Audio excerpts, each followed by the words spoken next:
Olá, eu fui convidada pela professora Renata Damasceno para falar sobre as minhas experiências, as minhas vivências com o racismo, a discriminação racial. Eu sou filha de um pai branco e uma mãe negra, e na época da minha infância não era tão falado, tão discutido o racismo. Então, muitas crianças na época, né, pretas, aceitavam ser chamadas de morenas, pardas, quase brancas, como eu fui chamada muitas vezes, né?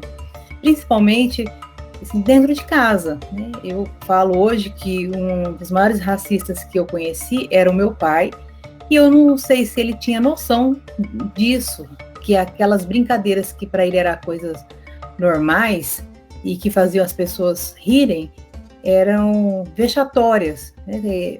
Discriminatórias, e que traziam para algumas pessoas inibição, sofrimento, até mesmo para minha mãe. Meu pai tinha a mania de falar que o preto ou caga na entrada ou caga na saída. Isso era assim, com arroz e feijão, a gente ouvia direto.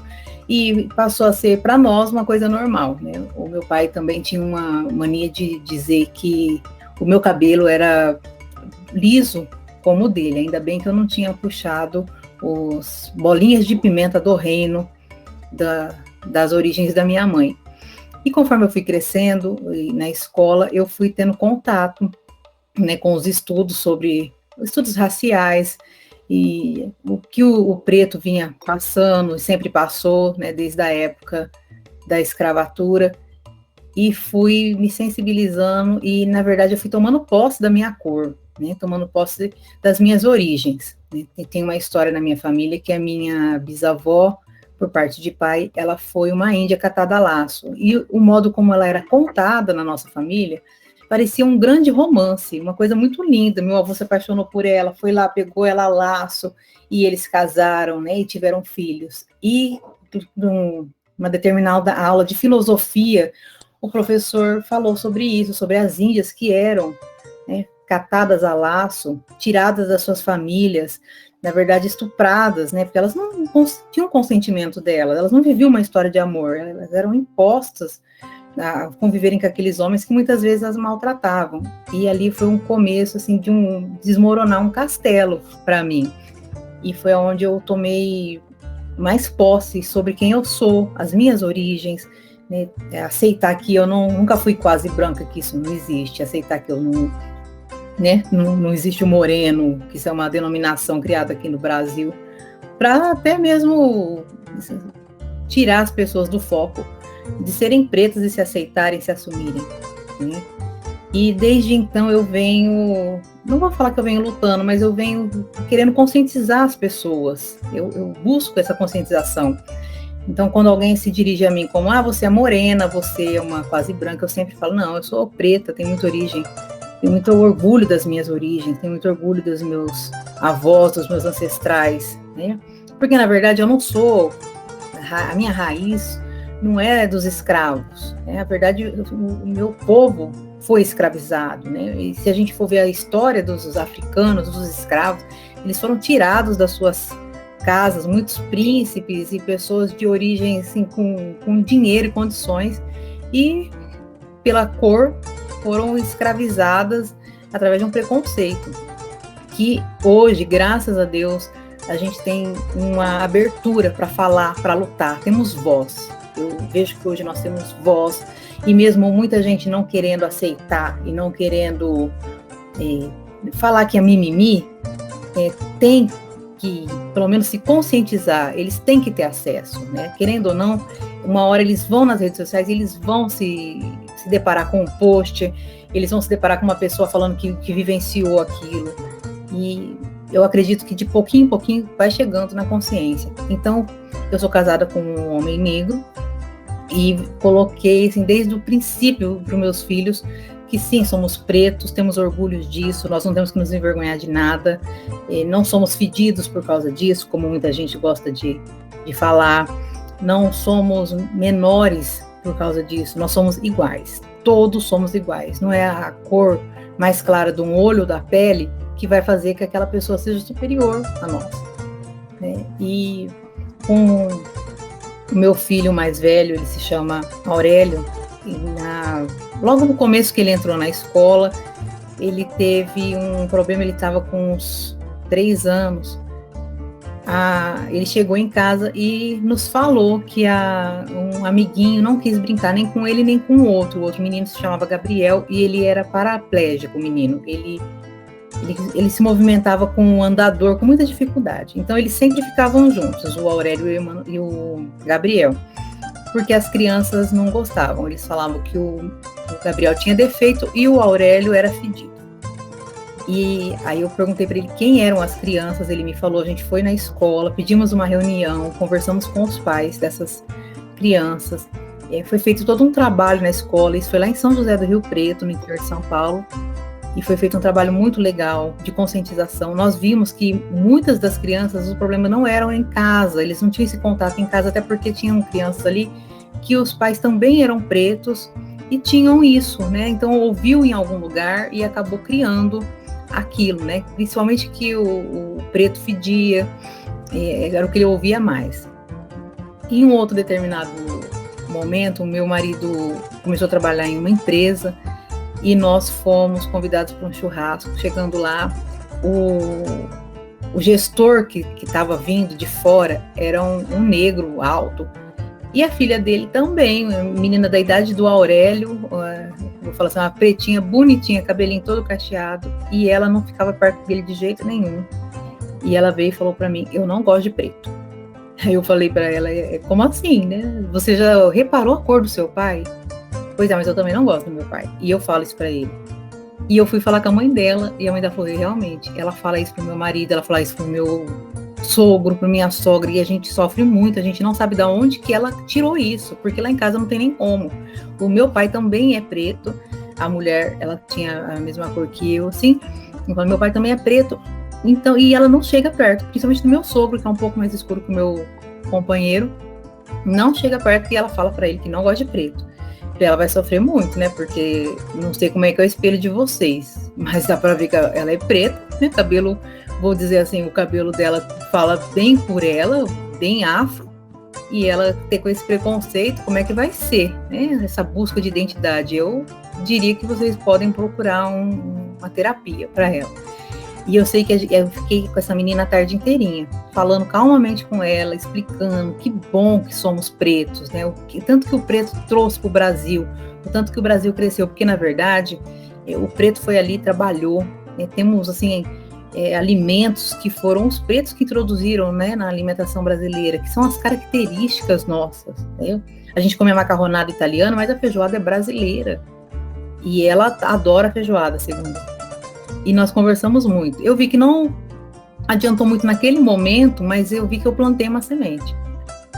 Depois nós nos mudamos para Bahia, para Ilhéus, e para mim foi um momento muito legal, porque o Aurélio teve um contato, e tanto ele como o meu outro filho, Emanuel, com os pretos na Bahia. Não sei se vocês conhecem, mas o povo tem muito orgulho de ser preto, né? Eles têm orgulho do cabelo, da cor, eles não têm aquela coisa de ficar se escondendo, e isso foi muito legal.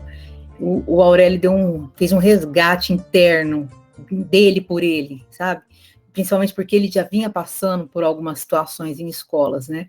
Então, quando ele via uma criança preta com cabelo mais black, ele ficava encantado. Uma mulher empoderada com o seu cabelo, com a faixa, que lá eles usam muito faixa, muito turbante, e as roupas coloridas, né, que nos lembram os africanos. Ele ficava muito feliz, e eu implantei isso nele, tenha que ficar feliz, tome posse disso, né, porque é muito bonito, a nossa história é muito bonita, né? Os nossos ancestrais são muito bonitos, são trabalhadores, são pessoas que muitas vezes edificaram fazendas e foram maltratados, mas mesmo assim foram lá, deram seu sangue, seu suor, e o Aurélio foi pegando isso, foi interiorizando, e nós voltamos para Goiânia, e aí o Aurélio teve uma experiência que foi muito triste, porque ele vinha de um momento assim, todo de empoderamento da cor, e ele foi para uma escola, e infelizmente tinha uma aluninha que não queria contato com ele, de forma alguma, e falava para ele, essa sua cor é suja, você é muito sujo, você fede, eu não quero ficar perto de você. E um dia a gente chegou em casa e foi tomar banho, ele pediu Bombril, que ele queria passar o Bombril na pele dele, para ver se ele tirava aquela cor suja. E aquilo mexeu profundamente comigo. Mas como assim? Mãe, eu quero ficar muito cheiroso e eu quero ficar limpo. E me falaram que se eu passar a esponja de aço, ela vai me limpar. Aí terminei o banho, conversei com ele, quem falou, vamos, né, ver isso, vamos ver essa estrutura. E ele foi falando, no outro dia eu fui para a escola, conversei, a professora pediu que eu conversasse com o diretor, conversei, e o diretor falou, esse não é o primeiro caso, nós temos outras reclamações. Falei, então tá na hora da gente unir, né, com essas pessoas que já reclamaram, e ver a essência, né, dessa família, para a gente ver se é aí o problema, para trazer, às vezes, dinâmicas aqui para a escola. E foi feito isso. E, para minha surpresa, na hora da reunião, a mãe da criança se mostrou extremamente preconceituosa. Sabe? Eu fico até emocionada de falar, de lembrar. Uma pessoa assim, uma moça nova, jovem, né? A gente viu, ela deve ter uns 20 e poucos anos, mas falando tudo que a menina reproduziu para eles, que realmente os pretos são sujos, são pessoas que Deus colocou na terra para sofrer, que são fedidos, que o preto serve para levar chibata. E ela falou assim com muita tranquilidade, numa sala que tinham 11 pais pretos, sabe? E isso mexeu muito comigo, muito mesmo. Minha formação é em jornalismo, e eu falei para ela, eu não aceito isso, sabe? Porque você é a raiz dessa criança, você pode trazer tanta coisa legal para ela, você pode trazer uma estrutura tão boa, sem preconceito, ninguém é melhor do que ninguém, sabe? Eu não crio meu filho para religião, para política, eu ensino ele o que ele tem que... O que para mim é interessante, né? O que para mim é bom, mas eu dou total liberdade para que eles venham e me falem, mãe, eu não quero torcer para esse time, eu não quero não quero ir para a sua religião, eu quero ir para outra religião.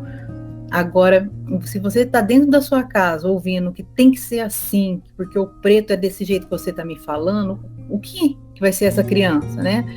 Porque nós vivemos num país onde a grande maioria somos pretos. Como é que vai ser? Ela falou, ela vai ser aciada, ela vai poder escolher e ficar só do lado da, tipo, monarquia, porque vocês nasceram para servir a gente.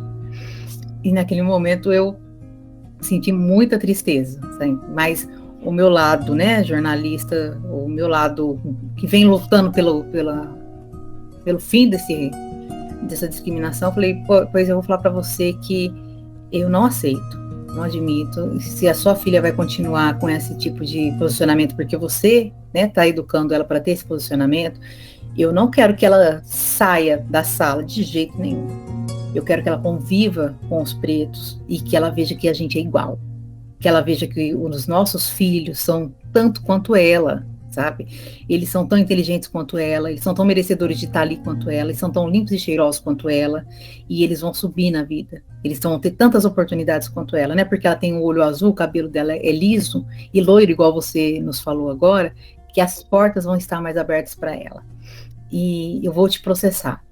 Eu quero que você saiba que você será processada, e eu peço aqui para os pais que também se sentirem como eu, não ofendidos, mas assim, extasiados com tamanha, eu acho que eu vou usar a palavra crueldade, porque foi a palavra que eu usei lá, crueldade de uma mãe levar isso para os filhos. Eu peço que vocês me apoiem e que a gente possa realmente abrir esse processo. E, para minha grande surpresa, muitos apoiaram e nós realmente abrimos o processo. Ele corre, né, em segredo de justiça. E ela falou assim, e o que você vai ganhar com isso? Eu não vou te respeitar, pelo contrário, eu vou te odiar ainda mais e vou odiar muito mais o seu povo, porque vocês vão tirar o meu dinheiro. Não, eu não estou fazendo isso por causa do seu dinheiro. Eu estou fazendo isso para você ver que nós somos iguais e nós não somos esses otários que você falou no começo aí. Nós temos os direitos e temos deveres, e o meu direito é ser respeitada, mas o meu dever é te respeitar. Então eu vou respeitar você, eu respeito a sua filha, quero que ela continue com os nossos filhos, mas dentro de uma ordem, né? E a ordem aqui, ela principalmente, ela vai ter que conviver com eles, ela vai ter que brincar com eles, e vai ter que ver que somos todos iguais, né? O normal é ser diferente. E então nós estamos aí, e para o Aurélio e para as crianças, né, que os pais foram comigo nisso, foi muito importante. Eles se sentirem empoderados, eles sentiram que eles não estão sozinhos. Eu ouvi deles, eu ouvi das crianças que na época tinham 4, 5 anos, sabe? É muito legal você ouvir do seu filho, nossa, então é verdade, a gente não está sozinho, então é verdade, a gente é importante, a gente tem direitos, e é isso. Sabe? Nós temos direitos, nós temos deveres, nós somos iguais, nós somos merecedores das coisas, porque a gente luta, a gente trabalha, até mais que outras pessoas. Eu costumo falar que eu sou... Eles falam, perguntam, você é discriminada? Por acaso você sabe o que é? Sei. Eu sou mulher, eu sou preta e eu sou deficiente. Então, se tem uma coisa que eu entendo nesse universo, é sobre discriminação. E eu falo para os meus filhos, eu pauto isso assim, veementemente. Eles não vão aceitar ser diminuídos, sabe? Porque não tem mais lugar para isso no mundo. Então, eu espero, né, ter auxiliado, né, com esses relatos, e principalmente, assim, o que me deixa mais feliz é que eu venho auxiliando os meus filhos a serem pessoas melhores e que eles não aceitem, que eles não como posso dizer assim, não absorvam que eles são menores do que qualquer pessoa, porque cor de pele não define nada, né? Mesmo a gente vendo que a carne preta ainda é a carne mais barata aí do mercado, que morre, ninguém tá nem aí, porque se morreu fez alguma coisa. O preto tá sempre assim, né? Morreu porque fez alguma coisa. Agora o branco não. O branco pode roubar a bicicleta e ele vai ser absolvido porque tem alguma coisa, mas o preto ele vai ser investigado. Mas nós vamos sempre lutar, nós vamos sempre gritar. E hoje em dia a imprensa tá aí também dando voz pra gente. Temos as redes sociais, então não aceitem, não admitam que vocês ouçam que vocês são menores que ninguém, porque não somos. Um grande abraço e se quiserem conversar comigo, estou sempre aberta.